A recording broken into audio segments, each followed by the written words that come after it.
Pag-usapan natin ngayon yung napapabalita, rumors na magkakaroon ng kudita sa Senado.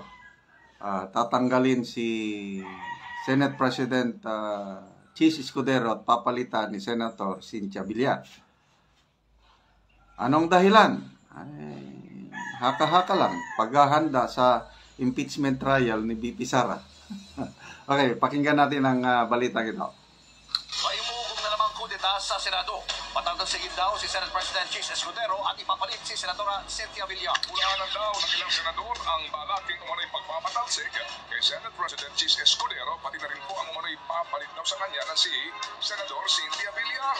Cynthia Villar for Senate President. So yan, balita yon sa mainstream media. Ito ngayon, may napanood ako na vlog ng isang pro-BBM vlogger. Si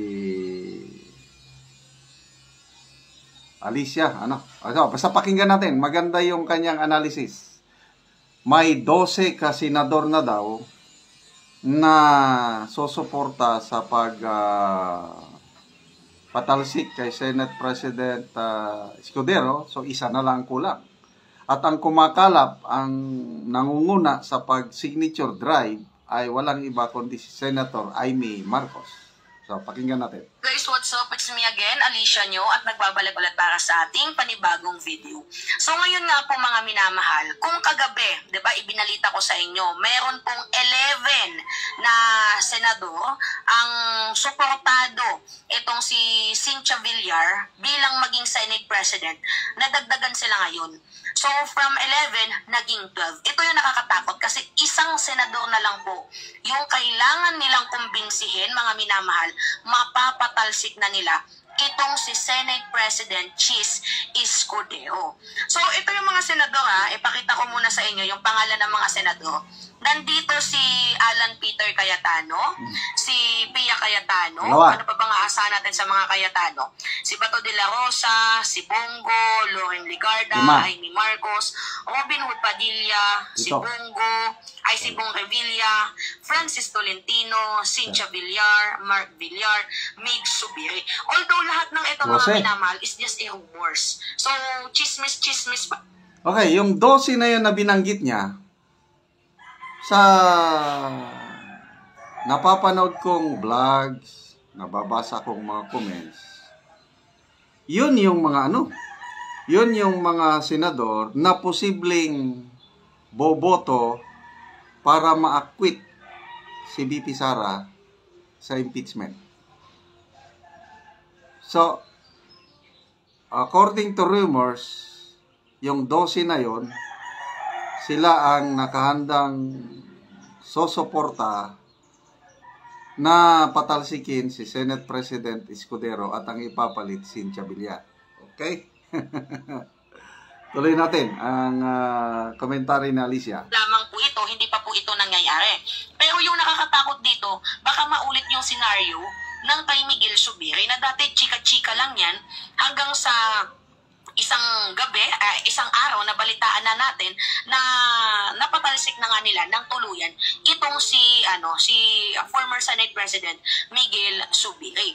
So, mga minamahal, mayroon din po tayong nalaman na bukod sa mayroon na pong 12 na senador na pumapabor na maging Senate President itong si Cynthia Villar, ang promotor pala para makagather ng votes, ng 13 votes, walang iba kundi yung kapatid ni PBBM, which is si Amy Marcos. I don't know kung bakit ginagawa to ni Amy Marcos, itong mga bagay-bagay na ito na hindi naman...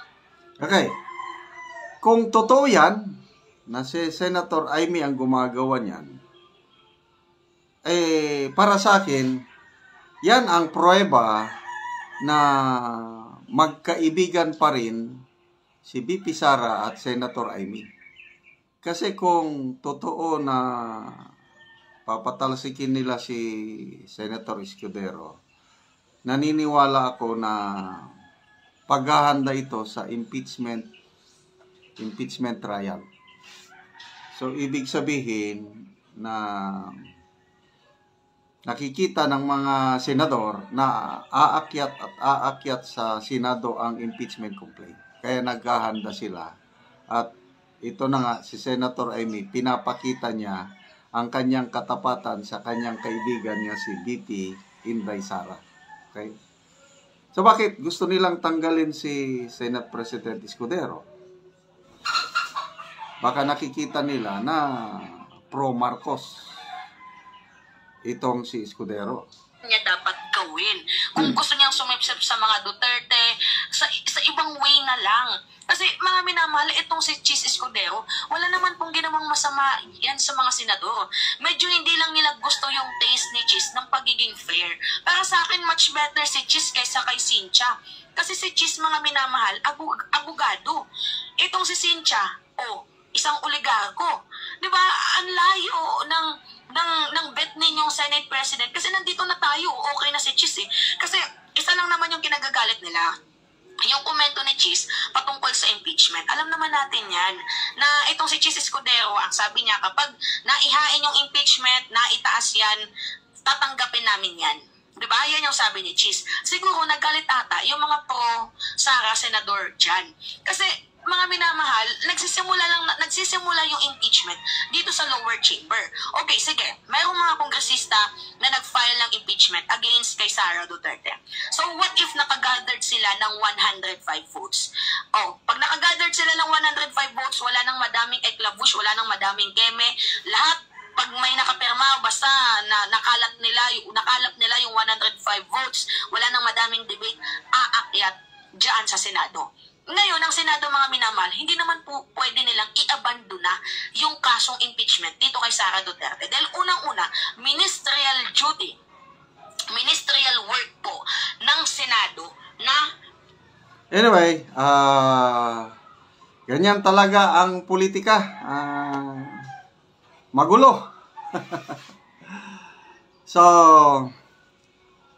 ano sa tingin nyo? May katotohanan ba itong balitang ito? Kasi lumabas sa Philippine Star. Ganon din, December 9 ata, nung Lunes. Basta lumabas sa Philippine Star yung balita.